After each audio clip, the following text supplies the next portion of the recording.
Hello everyone, welcome to my YouTube channel. Video start करने से पहले मैं अपने बारे में बता दूं, मैं यूपीपीएससी 2018 में जिला लेखा परीक्षा अधिकारी पद पे चयनित हूं और आज मैं आपको बताने वाली हूं प्लेट टेक्टोनिक थ्योरी, प्लेट विवर्तनिकी। प्लेट विवर्तनिकी 3-4 चीजों से सीधे सीधे रिलेटेड है, जैसे कि ज्वालामुखी, अर्थक्वेक, सुनामी, आइसोस्टेसी। तो चलिए स्टार्ट करते हैं। पहला,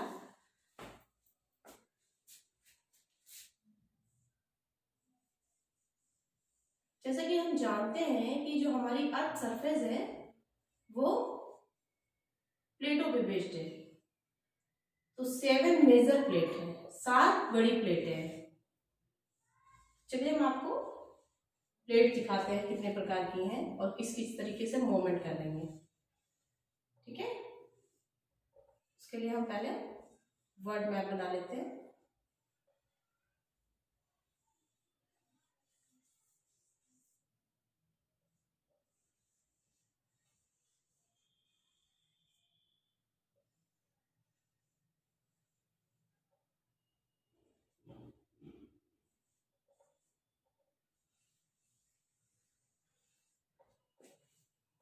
ये वर्ड है। आप देखिए कि पृथ्वी डायनामिक कंडीशन में है, मतलब गतिशील है। कोई भी चीज स्थिर नहीं है, सभी गतिशील है। तो वो गतिशीलता जो है वो इसी प्लेट पे है। पृथ्वी इन 7 प्लेटों पे बेस्ड है, स्थित है। देखते हैं कौन कौन सी है। पहली, नॉर्थ अमेरिका प्लेट। दूसरी, साउथ अमेरिका प्लेट। तीसरी, यूरेशियन प्लेट। चौथी, अफ्रीकन प्लेट। पांचवी, इंडो ऑस्ट्रेलियन प्लेट। छठी, अंटार्कटिका प्लेट। सातवीं, पैसिफिक प्लेट। Pacific plate. ये 7 प्लेटें हैं जिन पे हमारी पृथ्वी टिकी हुई है। ठीक है, तो ये 7 प्लेटें हैं, तो ये कुछ चलती भी होंगी, गति करती हैं। जैसे कि हम लोग चलते हैं, कैसे चलते हैं? आगे चलते हैं, पीछे चलते हैं, ये एक जगह स्थिर रहते हैं, मतलब चलते हैं थोड़ा पीछे थोड़ा आगे। तो ऐसे पृथ्वी पे जो ये प्लेट्स हैं ये डायनामिक कंडीशन में चलती रहती हैं। तो ये 3 प्रकार की गतियां करती हैं। कितने प्रकार की गतियां करती हैं? 3 प्रकार की।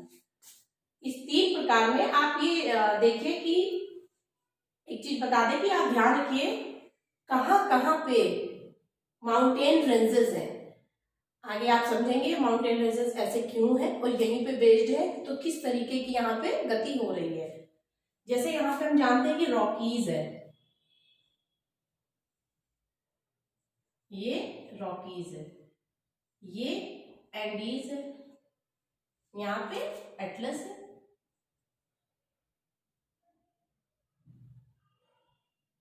यूराल है,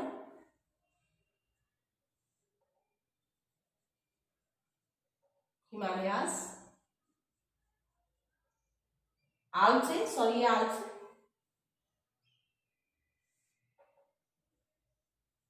ग्रेट डिवाइडिंग रेंज है। ठीक है, जहां जहां पे ये रेंजेस हैं उनके एरो ध्यान रखिए जस्ट आमने सामने हैं। एरो जैसे कि ये ऐसे है और ये ऐसे ऐसे लगा लेंगे हम, आपको बताएंगे हम अभी ये ऐसे क्यों है।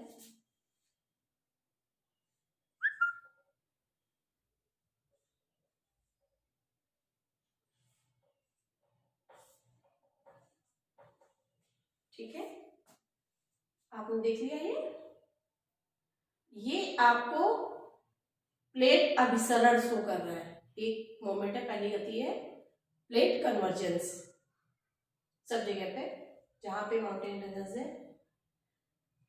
तो चलिए आपको बता दिया कि प्लेट कितने प्रकार की हैं और ये कितने प्रकार की गतियां करती है? 3 प्रकार की। पहली कौन सी? फर्स्ट है अभिसरण। क्या? अभिसरण। अभिसरण मतलब कन्वर्जेंस। दोनों मीडियम के स्टूडेंट्स इसे पढ़ सकते हैं, मैं बता दे रही हूं। अभिसरण गति।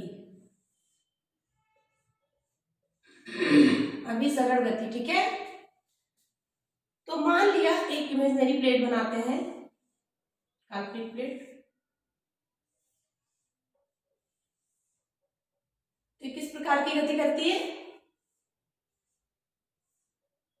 आमने सामने से। जैसे हम लोग आमने सामने से आ रहे हैं तो क्या होंगे? आते जाएंगे आते जाएंगे आते जाएंगे तो भिड़ जाएंगे। तो ऐसे ये भी कभी धीरे धीरे धीरे आमने सामने आएंगी और टकरा जाएंगी, ठीक है। तो इसे क्या कहते हैं? अभिसरित हो रही है। तो कौन सी प्लेट अभिसरित होगी? जो डेंसर होगी। हमें पता है कि जो चीज ज्यादा भारी होती है वो नीचे की तरफ दबती है। मान लिया कि इसका घनत्व 3 है और इसका घनत्व 2 है, तो क्या होगा? ये नीचे चली जाएगी। एक समय आएगा कि ये आगे आ जाएगी और ये इसके नीचे चली जाएगी। फिर क्या होगा? धीरे धीरे ये टूटेगी फूटेगी, यहाँ पे मैग्मा बनेगा।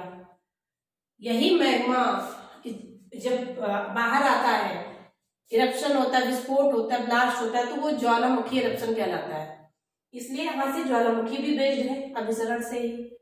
और इसके आने से पहले हिलेगा डुलेगा भूकंप आएंगे, तो भूकंप भी इसी तरीके से बेस्ड है, ठीक है। और अगर यही चीज सागर तली में हो रही है, ओशनिक प्लेट में, जो सागर में है प्लेट, उसमें हो रही है, तो क्या आएगा? सुनामी आएगा।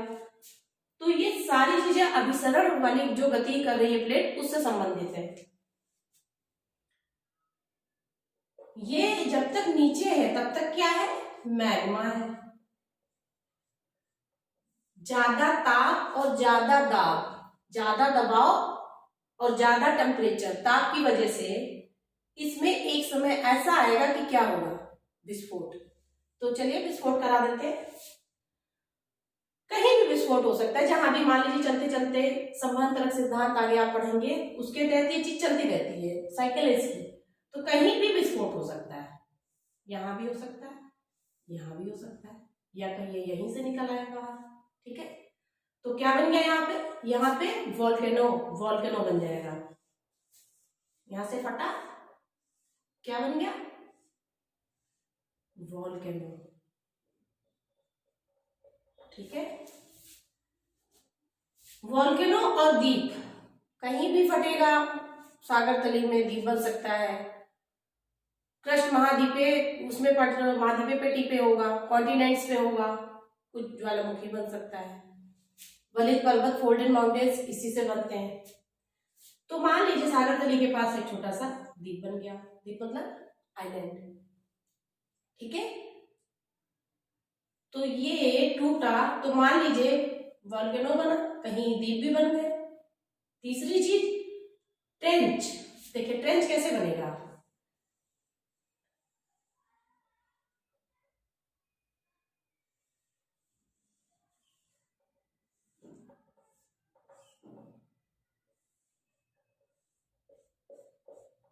ये क्या है? ट्रेंच। ट्रेंच मतलब गर्त, मतलब खाई, गहरी खाई जिसको कहते हैं, ट्रेंच है ये।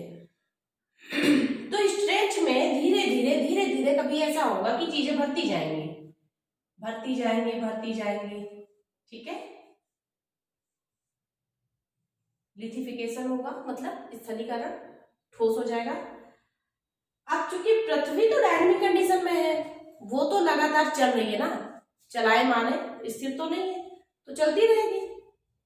तो जब ये बहुत ज्यादा भर जाएगा, सेडिमेंटेशन इसमें बहुत ज्यादा सेडिमेंट्स हो जाएगा, सेडिमेंटेशन हो जाएगा, फिर लिथिफिकेशन के बाद इसमें जो फोर्स लगेगा वो हॉरिजॉन्टल फोर्स है। हॉरिजॉन्टल किसको कहते हैं? जो ऐसे पड़ता है, सीधा सीधा सीधा इस टाइप से, ऊपर की साइड नहीं। ये वर्टिकल है, ये वर्टिकल है, तो इस पे वर्टिकल फोर्स नहीं लग रहा है, इस पे हॉरिजॉन्टल फोर्स लग रहा है। तो इस पे फोर्स भी कैसे पड़ेंगे? हॉरिजॉन्टल, मतलब ऐसे ऐसे, ऐसे ऐसे तो नहीं, ऊपर की तरफ तो नहीं, ऐसे ऐसे। तो इस पे हॉरिजॉन्टल फोर्स लग रहा है। हॉरिजॉन्टल फोर्स लगने की वजह से इसमें वलय पड़ेंगे, ठीक है।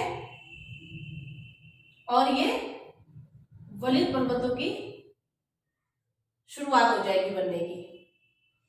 तो इससे आप क्या क्या सीख रहे हैं, क्या क्या? सबसे पहले तो आप देखिए गर्त बन रहा है, ठीक है। ज्वालामुखी, दीप, वलित पर्वत। तो अभिसरण समझिएगा, जब अभिसरण होता है तो बीच की दूरियां घटती हैं। बीच की दूरियां जैसे इधर से कोई आ रहा है, इधर से आ रहा है, तो क्या होगा, देख रहे हैं ना, दूरी जैसे घट रही है। फिर टकराएंगे, है ना। तो टकराएंगे तो अभिसरण, टकराएंगे तो नुकसान होगा, नुकसान होगा तो टूटेगा फूटेगा, टूटेगा फूटेगा तो क्या होगा, प्रेशर पड़ेगा, दबाव पड़ेगा, ताप ज्यादा नीचे, एटमॉस्फेयर में बहुत ज्यादा टेम्परेचर है। फिर क्या होगा, ब्लास्ट होगा। ब्लास्ट होगा तो क्या होगा, ज्वालामुखी पर्वत बनेंगे, ज्वालामुखी इरेप्शन होगा। उसी की वजह से अर्थक्वेक भी आते हैं, ठीक है। ट्रेंचेस बनेंगे और उसके बाद sedimentation, lithification, then after folded mountain, ठीक है। तो अभिसरण में हमने देखा कि क्या क्या बन रहा है, क्या क्या बन रहा है। चलिए लिखते हैं। ज्वालामुखी कैसे बन रहा है, अभिसरित होंगे ना, प्रेशर ताप से बाहर आएगा, ज्वालामुखी बनेगा। दीप, तीसरा गर्त, चौथा वलित पर्वत, हिमालय हुए, आल्प्स हुआ। बाकी जो भी मैंने आपको रेंजेस दिखाए थे सब इसी तरह बने हुए। हाँ, एक चीज और बनती है, 5वीं चीज लिख लीजिए, तोरण एवं चाप। डिजाइन है आप चाप, ठीक है। ये तोरण और चाप क्या होता है, देखिए जब ये प्लेट नीचे अभिसरित हो रही है तो जब यहां से बाहर आएगा मैग्मा तो छोटे छोटे ऐसे डिजाइन बन जाते हैं। कोई भी शेप हो सकता है, वो ये काल्पनिक है कि हाँ इस तरीके से। तो क्या लग रहा है, ये डिजाइन और चाप ये बन रहा है, ये भी बनते हैं इसमें। तो अभिसरण में हमने देख लिया क्या क्या बनता है। अब हम बात करते हैं अपसरण की। देखिए अभिसरण का जस्ट उल्टा, बिल्कुल अपोजिट अपसरण होता है, क्योंकि प्रकृति का नियम है, कहीं कुछ बनता है तो कहीं कुछ बिगड़ता है। तो यहाँ क्या हो रहा है, यहाँ कुछ पास आ रहा है तो कहीं पे कोई दूर भी जा रहा होगा, कोई प्लेट, ठीक है। तो यहाँ प्लेटें टकरा रही है, ऑन द अदर हैंड क्या होगा, प्लेटें दूर जाएंगी, तो वो किस में होगा, डाइवर्जेंस जोन में, मतलब पलट जा रही है, दूर दूर जा रही है। दूसरा अपसरण गति करती है ना, हम गतियां पढ़ रहे हैं प्लेटों की, जो प्लेट टेक्टोनिक थ्योरी है, हैरी हेस्डी ने दी थी 1969 में।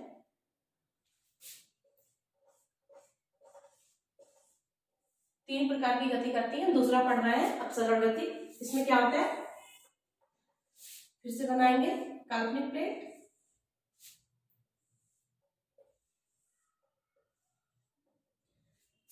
इसी फिगर को आप बनाइए, बहुत ज्यादा फिगर में मत फंसिए, इधर उधर बहुत अच्छा बना ले, नहीं उतना नहीं हो पाता एग्जाम में। इतना बनाइए सफिशिएंट है, यही हर जगह बताया जाता है और बहुत जल्दी बनेगा, आपके पास टाइम नहीं होता इतना। अच्छा बताइए यहाँ पे हमें एरो कैसे लगाना है, एरो का ध्यान रखना विशेषकर, एरो कैसे लगाना है, कोई दूर कैसे जाएगा आप बताइए। दूरी बढ़ाने के लिए हमें एरो इधर लगाना पड़ेगा, तभी तो दूर ये चीजें खुलेंगी, स्पेस बढ़ेगा। तो जब दो प्लेटों के बीच की दूरियां बढ़े, तो दूरियां बढ़ेंगी तो हम लोग ऐसे हो जाएंगे अपोजिट, दूरियां बढ़ रही है। तो कोई चीज अगर बढ़ती है तो क्या होता है, जैसे मान लीजिए कि अभी प्लेटें पास थी, ऐसी थी, अब प्लेटें दूर जा रही हैं तो बीच में जगह हो रही है, बीच में जगह हो रही है तो बीच में स्पेस हो रहा है, कुछ भी आ सकता है, किसी चीज की आने की जगह बन रही है। ठीक है, तो मान लीजिए ये सागर तली में हो रहा है, तो क्या है, पहले यहाँ पे पानी कितना आ रहा था, मान लीजिए इतना पानी आ रहा था, इतनी दूरी तक पानी आ रहा था। अब ये प्लेट दूर हो गई, इधर हो गई, ये प्लेट यहाँ आ गई, दूर हो रही है ना, दूर हो रही तो क्या हो रहा है, बीच की दूरी बढ़ रही है, बढ़ रही है तो पानी कहां तक आया, यहां तक आया। ये क्या है, सागर है, महासागर, अटलांटिक की बात कर रहे हैं हम। इसी को देखकर हैरी हैस जी ने पता लगाया था कि क्या कारण है कि सागर तली में विस्तार हो रहा है, आखिर अटलांटिक हमारा क्यों बढ़ रहा है, क्या कारण है। जब इसके बारे में उन्होंने पता लगाया तभी प्लेट विवर्तनिकी की सिद्धांत को पता लगाया गया, उन्होंने बताया, यही बेस है उनका। तो ये विस्तार हो गया, पानी आ गया, तो आपने क्या सीखा, एक चीज क्या हो रहा है, सागर तली में विस्तार हो रहा है। यहां देखिए क्या हो रहा है, मैग्मा तो चल ही रहा है ना हर जगह, तो मैग्मा यहां से भी जगह पाएगा तो निकलेगा। मैग्मा जो लावा होता है बाहर आता है वो कई प्रकार के होते हैं, लावा भी कई प्रकार के होते हैं, पतला लावा, गाढ़ा लावा, बहुत गाढ़ा लावा।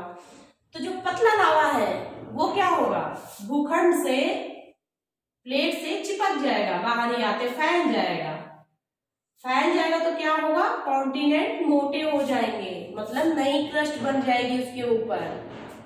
ठीक है, ओके, तो ये नई क्रस्ट बन रही है, मैग्मा है ये, बाहर आएगा तो वो लावा कहलाएगा, जब तक वो नीचे है तब तक वो मैग्मा कहलाता है, बाहर आते हुए लावा बोला जाता है। ठीक है, तो ये क्या हो गया, नई क्रस्ट बन गई है, नई क्रस्ट। ठीक है, एक चीज आपने देखी कि सागर तली में विस्तार हो रहा है और नई क्रस्ट बन रही है। अब हम इसको फिर से बनाते हैं, ध्यान दीजिएगा, फिर से आपने ये बनाया, दूरी करने के लिए एरो किधर लगाना है, हमें पता है एरो ऐसे लगता है। ठीक है, अब मैग्मा जो है वो बहुत गाढ़ा लावा के रूप में बाहर आ रही है, बहुत ज्यादा गाढ़ा, तो गाढ़ी चीज ज्यादा दूर तक नहीं फैलेगी ना, इकट्ठी हो जाएगी। तो ये क्या बन गया, कटक, रिजिस। ठीक है, रिस को कटक बोलते हैं, कटक। ठीक है, क्या बन गया, कटक, गाढ़ा लावा की वजह से। अब इसमें क्या क्या बन रहा है आप बताइए, अब सरल गति में क्या क्या बन रहा है, क्या क्या बना, पहला कटक बन रहा है, दिख रहा है, दूसरा सागर तली में विस्तार हो रहा है। ठीक है, सागर तली में विस्तार मतलब महासागर बढ़ रहे हैं। तीसरा नई क्रस्ट बन रही है ना, नई क्रस्ट बन रही है, तो पतला लावा चिपक गया है भूखंड से, नई क्रस्ट का निर्माण कर रहा है। तो ये अपसरण गति है, जब दो प्लेटों के बीच की दूरियां बढ़ जाएं और विपरीत दिशा में हो तो वहां पे अपसरण गति होती है। एक तरफ अपसरण गति होती है तो दूसरी तरफ अभिसरण होती है। हम तीसरे की बात करते हैं, तीसरी कौन सी गति है, संरक्षी गति, ट्रांसफॉर्म। संरक्षी से क्या मतलब है, देखिए शब्द अपने आप में कुछ ना कुछ कहता है, कुछ मतलब होता है शब्दों का। संरक्षी का मतलब है किसी चीज का वो संरक्षण जरूर कर रहा है, तभी इसका नाम संरक्षी है। ठीक है, संरक्षी गति, ट्रांसफॉर्म या कॉन्करेंट, जो भी आप समझ लो, इंग्लिश में बोलते हैं। संरक्षी में क्या होता है, किस चीज का संरक्षण कर रहा है, वो बीच की दूरी की संरक्षण कर रहा है, मतलब अगर इतनी दूरी है तो इतनी दूरी रहेगी, ये थोड़ा पीछे बढ़ जाएगा तो ये थोड़ा आगे आ जाएगा। ठीक है, ये थोड़ा पीछे बढ़ा तो ये थोड़ा आगे आया, क्या होगा, बीच की दूरी उतनी ही मेंटेन है। तो वो बीच की दूरी जो होती है उसको बराबर रखता है ये, तो क्या होगा, टकराएगा ही नहीं कभी, ना कभी टकराएगा ना कभी दूर जाएगा। जैसे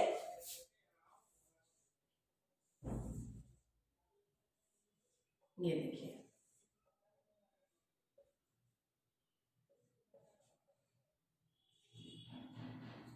है ना,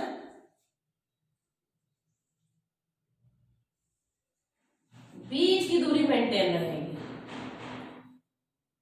अगर ये ज्यादा आगे आ गया तो ये इसकी जगह भी बदलेगा। आपको बस बीच की ये चीज ध्यान रखनी है कि ये जैसे भी चलेंगे बीच की दूरी बराबर रहेगी।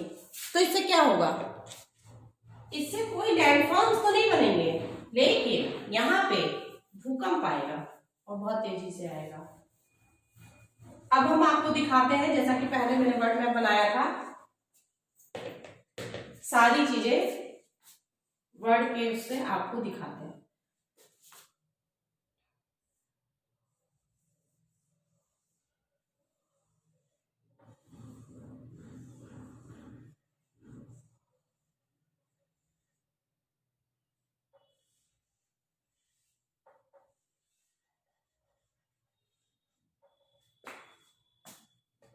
नॉर्थ अमेरिका, साउथ अमेरिका, ठीक है।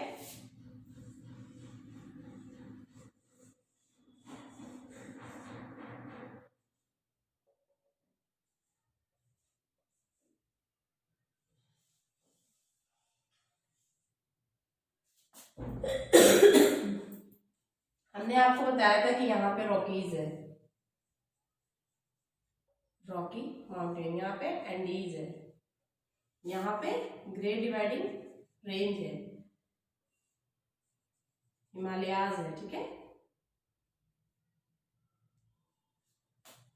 तो ये कौन सी प्लेट है, नॉर्थ अमेरिका, ये साउथ अमेरिका, ये इंडो ऑस्ट्रेलिया, ये यूरेशिया।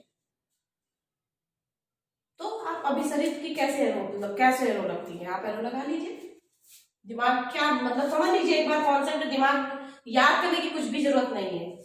अपोजिट आमने सामने, तभी तो ये अभिसरित, तभी तो रेंज बनेगा। फोल्डेड माउंटेन्स किसमें बनते हैं, अभिसरण गति में, जब अभिसरित होते हैं, ठीक है, ठीक है।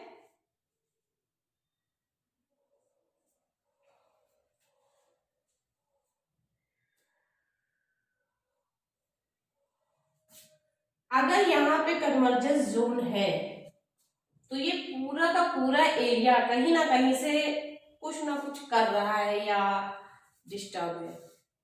तो इसे हम कैसे समझते हैं, क्योंकि ये अभिसरण पर है, तो ये देखिए यहाँ पे क्या बन रहा है, बन रहा है ना, और ये हो क्या रहा है, पास आ रहा है, तो ये पैसिफिक ओशियन है, ठीक है, कौन सा, पैसिफिक महासागर है ये।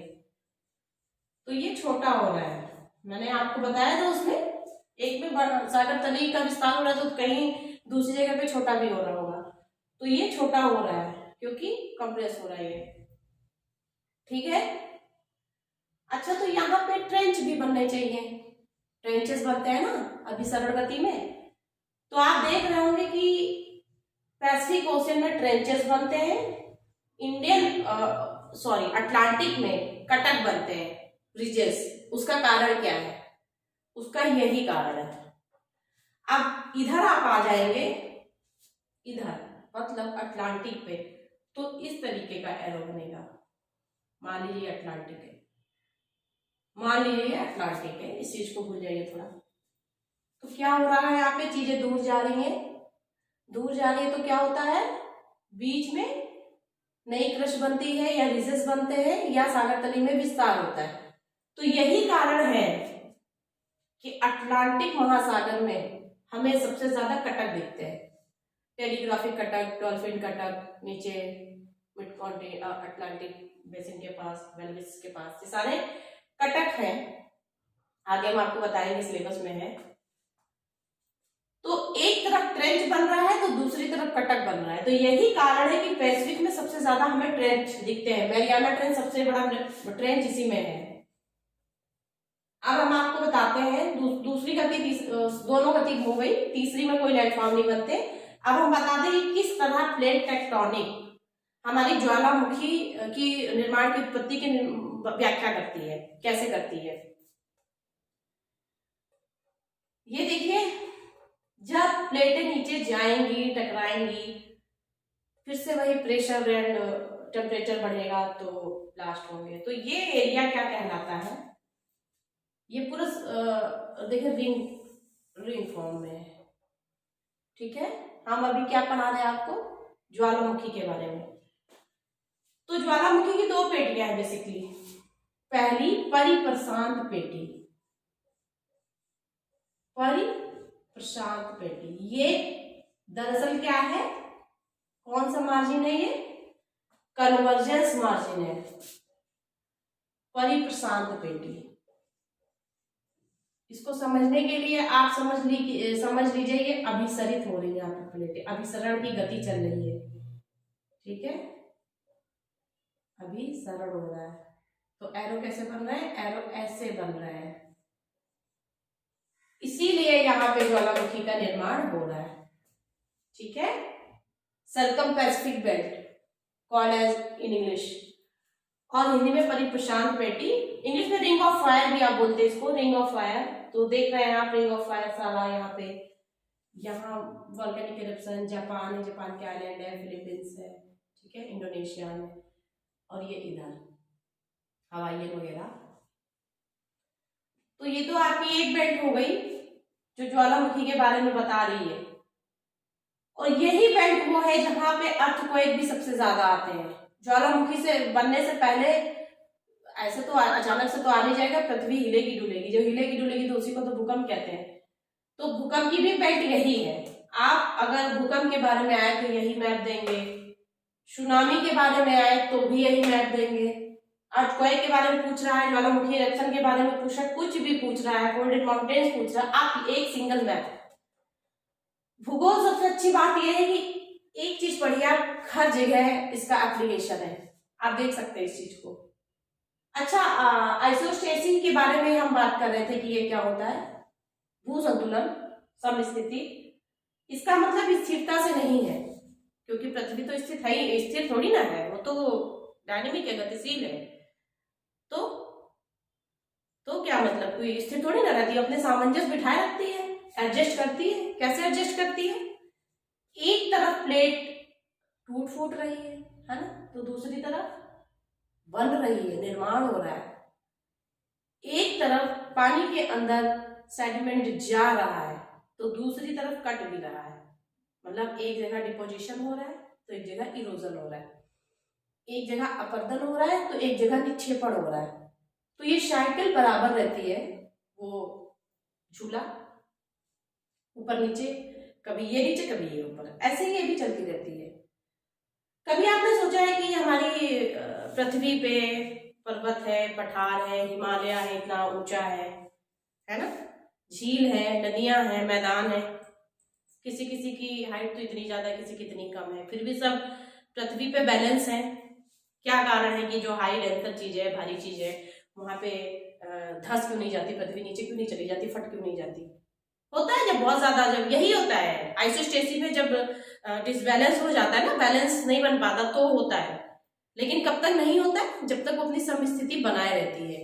ठीक है, तो इसी के कारण ये प्लेट उसको बताता है। हालांकि आगे जाकर आप इसको पढ़ेंगे सिलेबस में अपने, एरी एंड प्रैट ने अपनी अलग अलग संकल्पना व्यक्त की है इस पर, लेकिन कारण यही है, पृथ्वी का नियम ही है यही, चलते रहना, कहीं विनाश तो कहीं निर्माण।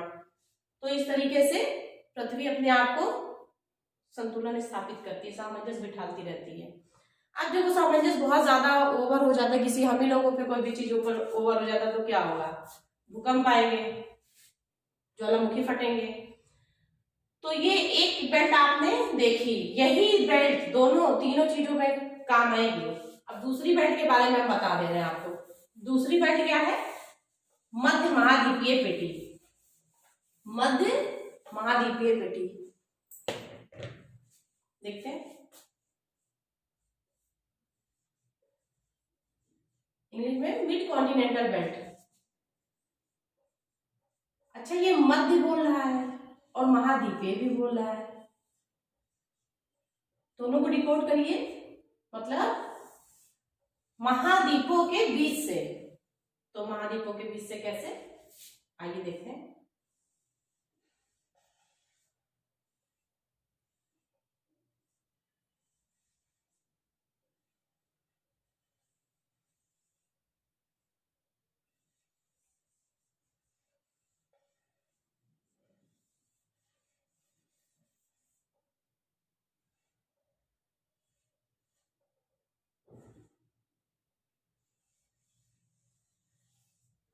देखिए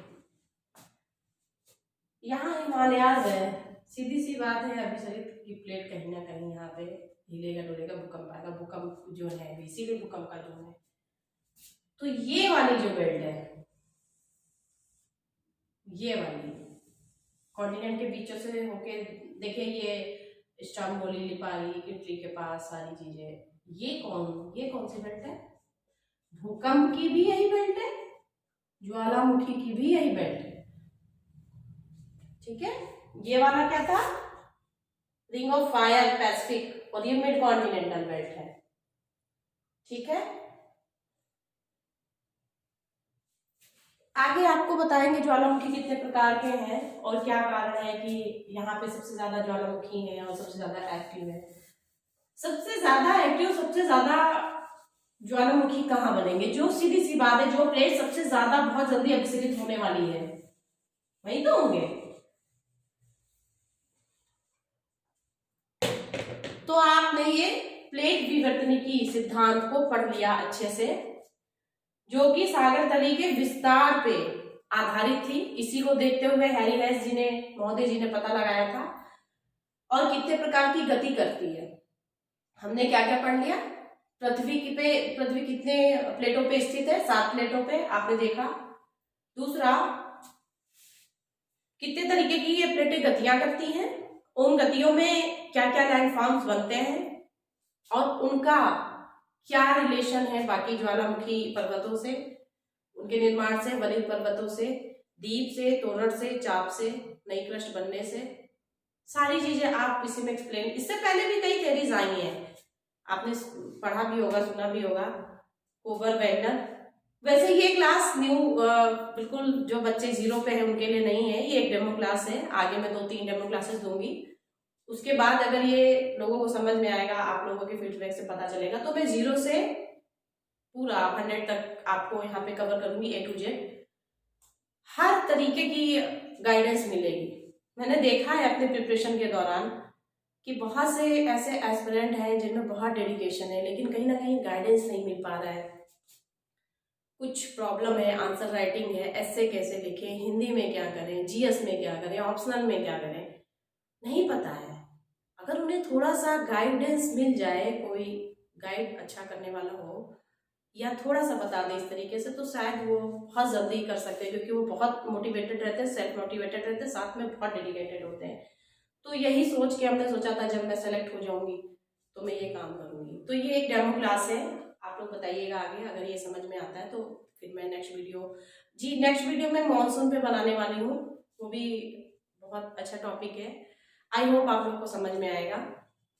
तो आज की क्लास फिर यहीं पे एंड करते हैं, मिलते हैं नेक्स्ट वीडियो में। Thank you.